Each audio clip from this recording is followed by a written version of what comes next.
ክቡራትና ክቡራን ተመልካቾቻችን እንደምን ቆያችሁ? እንግዲህ ተትናንትናው የቀጠለ ስለ አውደ ነገስቱ ነው ትምህርት የምሰጠው። እንግዲህ አውደ ነገስቱን እንድንነጋገርበትና የተሳሳተ አስተምሮ በኢትዮጵያ እንደተሰጠ ለማድረግ አውደ ነገስቱ የጥንቆላ መጽሐፍ አይደለም እያልኩ እየተከራከርኩ ነው። እሱን ነው ማስረዳችሁ። በነገራችን ላይ እኔ የምደግፈው ጥንቆላንና ጠንቋይን አይደለም፣ ግን እኛ ጠንቋይ አይደለንም።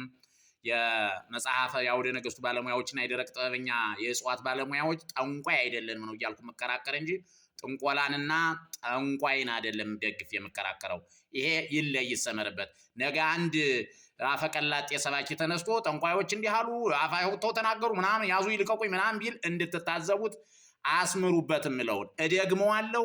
ጠንቋይንና ጥንቁልናን አይደለም ደግፍ የምከራከር። እኛ አውደ ነገስቱ የጥንቆላ መጽሐፍ አይደለም፣ የቤተ ክርስቲያኒቱ አንጡራ ሀብት ነው እያልኩ ነው የምከራከር።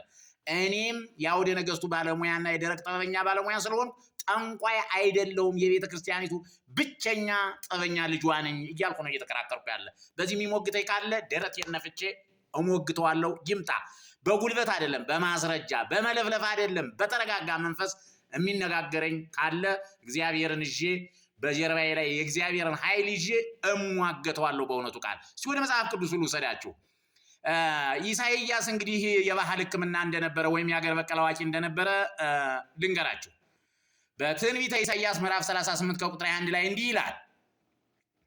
ኢሳይያስም ሕዝቅያስን እንዲህ አለው፣ የበለስ ጥፍጥፍ አምጥተህ በእባጩ ላይ ለብጠው አንተም ትፈወሳለህ ብሎ ለእባጩ የእጽዋት መድኃኒትን እንዳስተማረው መጽሐፍ ቅዱሱ ይመሰክራል።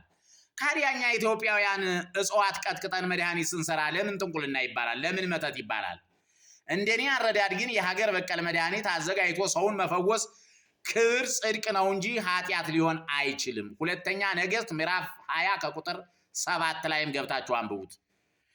እኛ ከምናጨበረብረው ውጪ በስህተት ከምንሰራው ውጪ አንዳንድ ጊዜ ደግሞ የሰራው ነው ነገር ከመክቸኩ ውጪ ከጥንቃቄ ጉርለት ወይ ከተጠቃሚ ወይ ከኛ ጉርለት አለመስመር ከሚመጣው ነገር ማለት የሰጠነው መድኃኒት ሳይሰምር ይቅር እንጂ ተጎጂነት አካል እንኳን ከሚጎዳ አካል እንኳን ሳያድን ይቅር እንጂ የኛ የሀገር በቀል ዕውቀት አያሳምምም፣ አይጎዳምም፣ አይገልም። እንዲህ አይነት ስህተት ተፈጥሮ አያቅምም፣ አይፈጠርም። እንዲያው በጣም በስንት ዓመት አንድ ጊዜ ጥቂት ነገር ሊከሰት ይችላል። ማለት ስርዓት በጎደላቸው ሙያተኞች ችግሩ ሊፈጠር ይችል እንደው እንጂ ከዚህ ውጭ ግን የሰጠው መድኃኒት በአግባቡ ከሰጠ ምንም ነገር እንደማይሆንና ስራው ጽድቅና ክብር እንጂ ጥንቁልና አለመሆኑን ላስረዳችሁ እወዳለሁ። ሌላ ደግሞ ልጨምርላችሁ። መጽሐፈ ጥበብ ምዕራፍ 7 ከቁጥር 15 እስከ 22 ያለውን ደግሞ እንውሰደው። እሱ ያለውም ኃይለ ቃል ስለ ጥበብ በቂ ማሳያ ነው።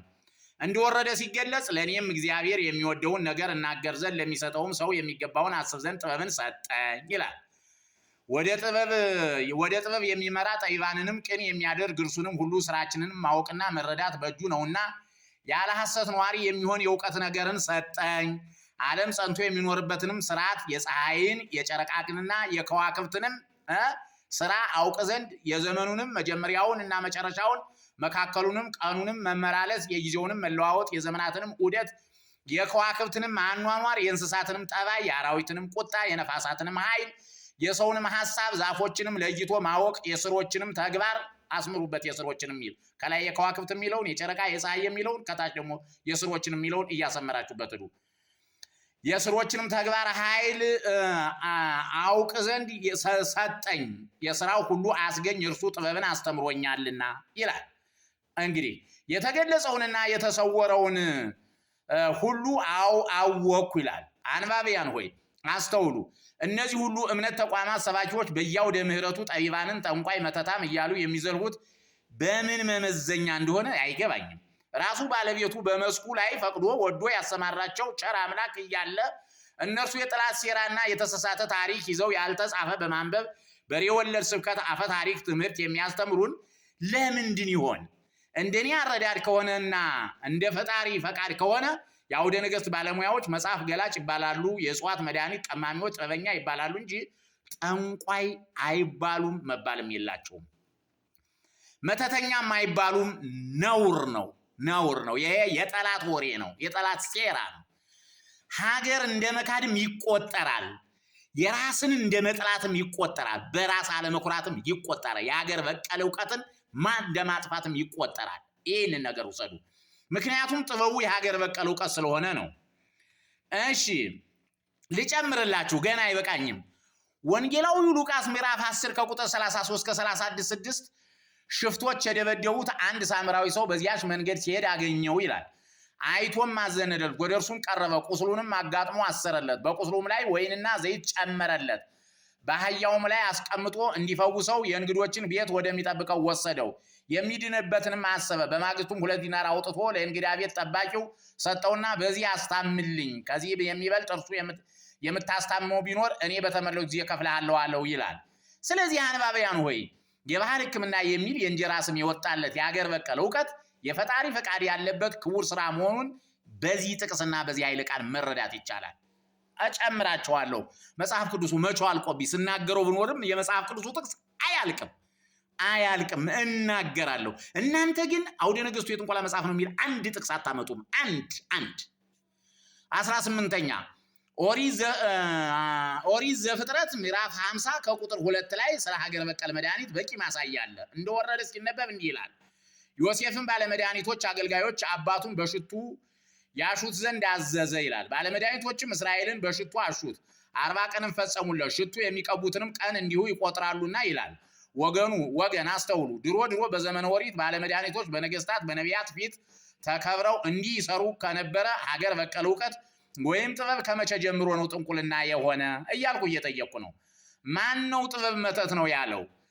ለሰብ ጸሩ ሰባ ቤቱ ማለት ይሄው እኮ ነው። እኔ የሚያሳስበኝ ግን እውቀት በሌላቸው ሰባከያን መጽሐፍ ቅዱስም ሆነ ኦርቶዶክስ ሃይማኖት አስተውሎት በጎደለው አስተምህሮ መጽሐፍ ቅዱስ የመተት መጽሐፍ እንዲባል እምነቱም የጠንቋይ መጽሐፍ መጽሐፉም የጠንቋይ መጽሐፍ እንዲባል እምነቱም የጠንቋይ ተቋም እንዲባል ስማቸው እንዲጠፋ መደረጉን ከላይ የተዘረዘሩ ጥቅሶች በቂ ማሳያ ናቸው። ለዚህ ነው እንግዲህ የሚሽን ሃይማኖት ተከታዮች የጠመጠመ ሁሉ ሲያዩ ጠንቋይ፣ ጳጳሱንም ደብተራ፣ ቄሱንም ደብተራ፣ ቆሞሱንም ደብተራ፣ የቤተ ክርስቲያን ልብሰ ተክህኖ ለብሰው ያዩትን ሁሉ ደብተራ፣ ተቋሙንም የደብተራ ተቋም፣ ይችን ቅድስት ቤተክርስቲያን ውብ የሆነች ቤተክርስቲያን ስሟ እንዲጠፋ የተደረገ መጀመሪያ የተሳሳተ ትምህርት ስለሰጠን ነው። መጀመሪያ እንድንናከስ እርስ በርስ እንድንነካከስ ስለተደረገ ነው። መጀመሪያ ሴራ ስለተሰራ ነው። መጀመሪያ እንክርዳድ ስለተዘራ ነው። መጀመሪያ ስህተት ስለተሰራ ነው። ይህ ሁሉ ጥቅስ እያለ ማን ጠንቋይ እንደሆነ ሳትለይ አውደ ነገሥት ላይ ወጣ አቅራርታ ቤተክርስቲያንን የጠንቋይ መድረክ ተብላ እንድትተች የአንበሳውን ድርሻ የወሰዱት የኛ ሰባኪ ያመጣው ጣጣ። እግዚአብሔር ፍርዱን ያውርድ። እኔ እንዲሁ ለሱ ለመድኃኒዓለም ነው የምሰጠው። ፍርዱን ያውርድ። በእውነት ጠንቋይ ማን እንደሆነ ሳትናገሩ የቤተ ክርስቲያን መጽሐፎች ከዚህ ቀደም በለቀኳቸው ቪዲዮዎች ስንት መጽሐፍ ምርጥ መጽሐፍ ስጋው ደሙን ሁሉ ሊቀይሩ የሚችሉ ሊለውጡ የሚችሉ ሊያሳርጉ የሚችሉ መጽሐፎችን የጥንቆላ መጽሐፍ እየተባሉ አንዳንዶቹ ያጋንን ስም አለባቸው፣ አንዳንዶቹ እንደዚህ ናቸው፣ አንዳንዶቹ እንደውጭ በጭፍን ጥላቻ ብቻ ከቤተክርስቲያን ጥርግ ብለው እንዲወጡ የተደረጉ እንግዲህ ከ30 ምናምን መጽሐፍ በላይ ዘርዝሬ አስረድቻቸዋለሁ። ቪዲዮውን ተመልሳችሁ ለማየት ሞክሩ ምዕመናን። ስለዚህ የተሳሳተ ትምህርት ሰጠናል። አሁንም ቆም ብለን ልናስብ ይገባል። ጠንቋይ ማን ነው? የጥንቆላ መጽሐፍ ምንድን ነው? ይሄንን ነው የተበላሸውን ህትመት እናርም።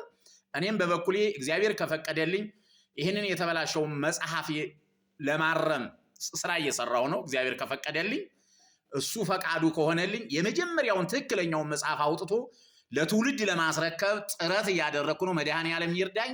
የኢትዮጵያ ህዝብም ድጋፉን እንዲያደርግልኝ በጸሎት እንዲሁ ምንም ነገር ስጡኝ አይደለም፣ በጸሎት እንድትረዱኝ በአክብሮት ጠይቃለሁ። ገና ማዕት የመጽሐፍ ቅዱስ ጥቅስ አለኝ።